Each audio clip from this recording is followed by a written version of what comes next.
Hello, my name is Mr. Watson, and in this video I'm going to be talking you through how you can answer question 5 in AQA's Language Paper 2.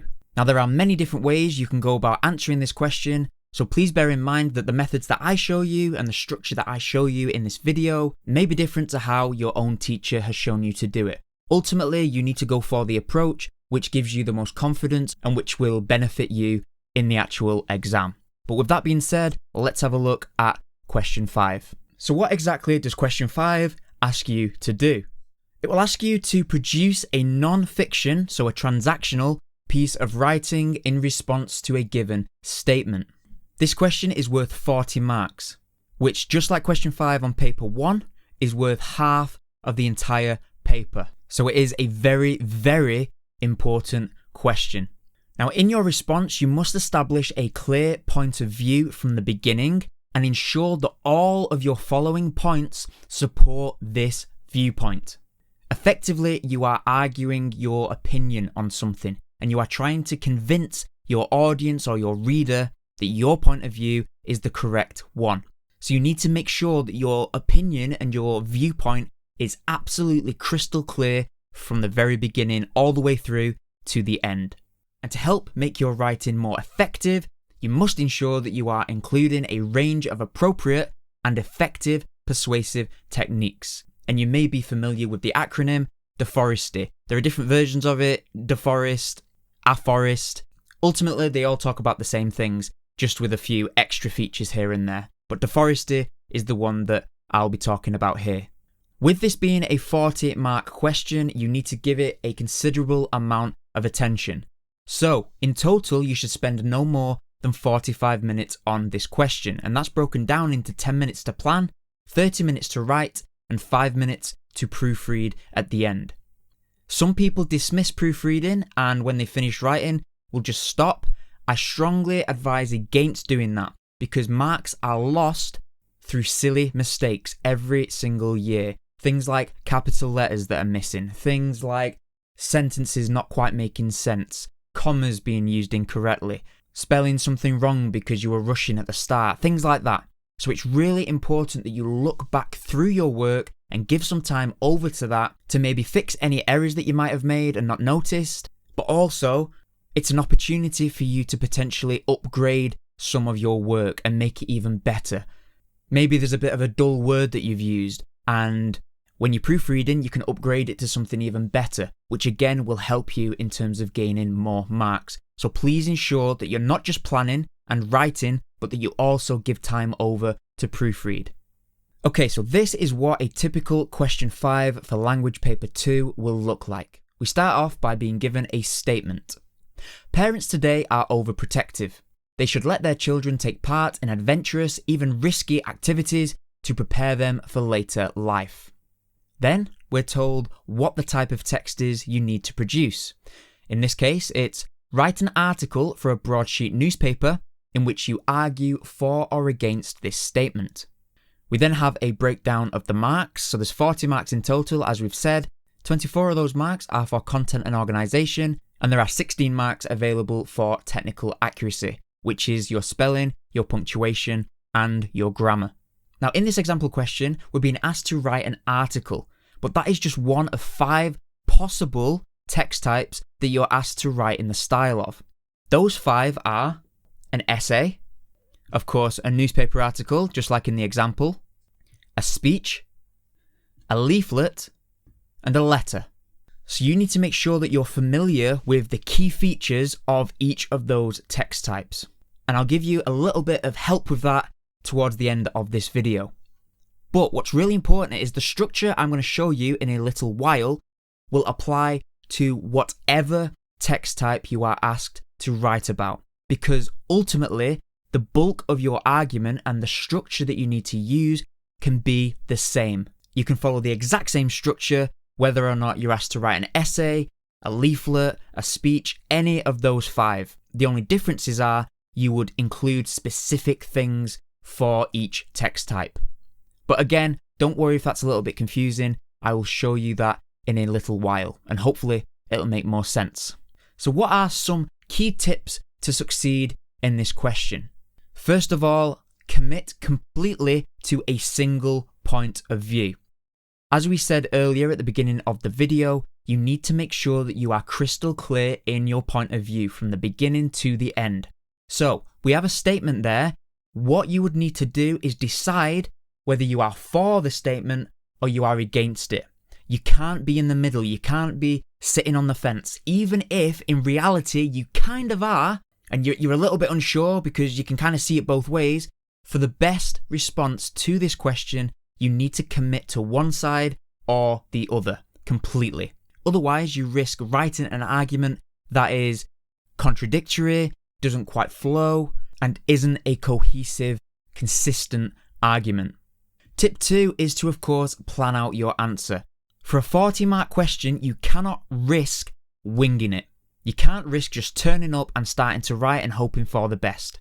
No matter how you do, even if you do pretty well, you could do so much better if you actually plan. And to be honest, people who don't plan tend to not do very well at all, because you've really got to think about it and think about the structure of your writing before you start to write.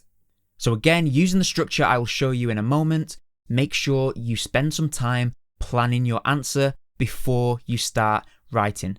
You put in your plan the different things you're going to talk about in each paragraph, and also the different techniques that you're going to include. And what that helps you do is you'll know then that you've used a range of different techniques because you've planned it out that way. But again, as I've said, failing to plan can lead to a disjointed and incoherent argument, and that will massively hold you back in this question. Now, tip 3 is to avoid overusing De Foresti techniques just for the sake of it. You need to make sure that you are always thinking about the effect that these techniques create. Don't just throw in a rhetorical question because you've not used one yet. Put one in your writing at a point where it will be effective. That is what you've got to be thinking about whilst answering this question. What is the effect of this technique? What is the effect of this word? How would the audience react? What kind of reaction do I want the audience to have? And how can I get them to have that reaction in the techniques and the language that I use? The pieces of writing that demonstrate those qualities the most are the ones that do exceptionally well in these questions. And my final tip is to write less and craft more. It's crucial to remember that just because you write a lot doesn't mean that you've written a lot of good stuff. You could write 6, 7, 8 sides of absolute rubbish. What's more important is that you don't write so much, but that you're slowing down and actually thinking about what you're writing. You're crafting your response, which means you're thinking about each technique, you're thinking about each word, you're thinking about each piece of punctuation. If you're slowing down and you're thinking again about the effect, like we've just talked about, that will make your writing much more effective, and it won't need to be ridiculously long. Okay, so earlier I referred to a base structure that you use for any of the transactional responses that you're asked to do. So whatever the text type is, there's a structure that you can use. So this is it. You begin with your introduction, where you clearly establish your viewpoint. In your second paragraph, you then bring in and discuss your first piece of supporting evidence. So that's the first point that supports your opinion. For your third paragraph, you then introduce and discuss a second piece of evidence that backs up your point of view. And then you have a fourth paragraph where you're bringing in a third piece of evidence and you're discussing how that supports your point of view. When we get to our fifth paragraph, we then have to consider the opposing viewpoint. So we include a counter-argument to show that we have actually acknowledged what other people think and why people might disagree with us, but then we explain why they are still wrong and why your point of view is the correct one. And then finally, you end with a conclusion where you summarize your main points and you reaffirm your overall opinion and perspective on the topic. So there you go, 6 paragraphs, of course, of varying lengths. And in every single one of them, you need to make sure that you are reaffirming that point of view and making it as clear as possible. You can apply this structure whether you're asked to write an essay, a leaflet, a speech, any of the 5 possible text types. In your conclusion, to avoid just repeating yourself, which sometimes is a common error that people make in a conclusion, they just kind of say what they've already said. suggest something new. So suggest some next steps or actions that could be taken moving forward. But of course that depends on the topic. But it's always a nice idea to kind of add something new to the conclusion so that it's not just a paragraph where you're basically just repeating yourself. Okay, so if you've forgotten what deforester is, that is a quick reminder of each of those different techniques. I have already made a video quite a while ago actually on this channel that goes through the different deforester techniques with examples, so I'll put a link to that in the description below if you think that'll be useful. Remember, include features specific to each text type to be more convincing. Again, I'll give you some support with that just in a second. Your use of spelling, punctuation and grammar is assessed, so you've got to make sure you're as accurate as you possibly can be. And always consider the impact of your choices. What is the impact of using this anecdote? What is the impact of using direct address here? What is the impact of using an exclamation mark at the end of the sentence? Always, always, always consider how your audience will respond and whether that matches up with how you want them to respond.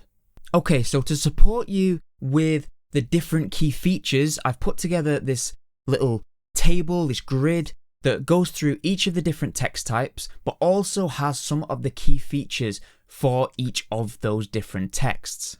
For example, in an essay, it needs an effective introduction and conclusion, dealing with a thesis of some kind, which is a line of argument. For a leaflet, you want an original apt title. You can use inventive subheadings. You can use bullet points. For a letter, you can include the full date. You need a formal introduction and sign-off. And you can also include addresses, so the address of the sender and the address of the recipient. The reason that's in red is because in the exam, you don't necessarily have to include an address. And in fact, if you're writing a letter, if that is what you're asked to do, I would advise not writing an address, because sometimes people spend far too long trying to make up an address for a fictional character. Sometimes people don't feel very comfortable putting their own address on, which is understandable. So if you're including a full date and you're including that formal introduction and sign off, that should be enough for you to tick the boxes of what a letter requires. For a newspaper article, you would need a headline and a strapline. You would need to establish the who, what, when, why, and how of the statement in your introduction. And you can also use subheadings in a newspaper article. And for a speech, you would want a clear address to the audience. You want an appropriate sign-off at the end, something like, "Thanks for listening. I hope you consider the points I've raised today," something like that. And a speech often draws on personal experiences as well. So that is something to think about when you're planning a speech. In the third column there, I've added in what is the most appropriate perspective for you to write in. So is it better for you to write in third person, first person, or second person? Now sometimes these are different. Again, it depends on the statement and it depends on the kind of tone and how appropriate it is to write in different perspectives. But these are the ones that are probably the most common for each text type. So it might be worth maybe taking a screenshot of this or copying it out onto a table of your own, just to have it handy and just so that you can kind of check over it, so that you become more and more familiar with these different text types and the different things you need to include. So as long as you're including the specific key features for that text type, as well as the format that we looked at earlier, you should be absolutely fine with this question.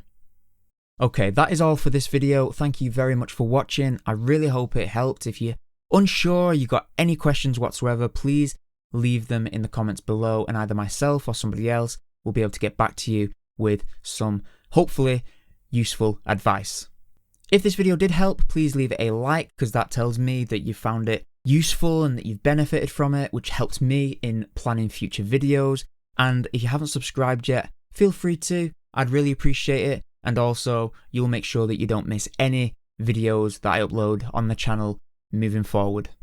Thank you very much again for watching, and I hope to see you next time.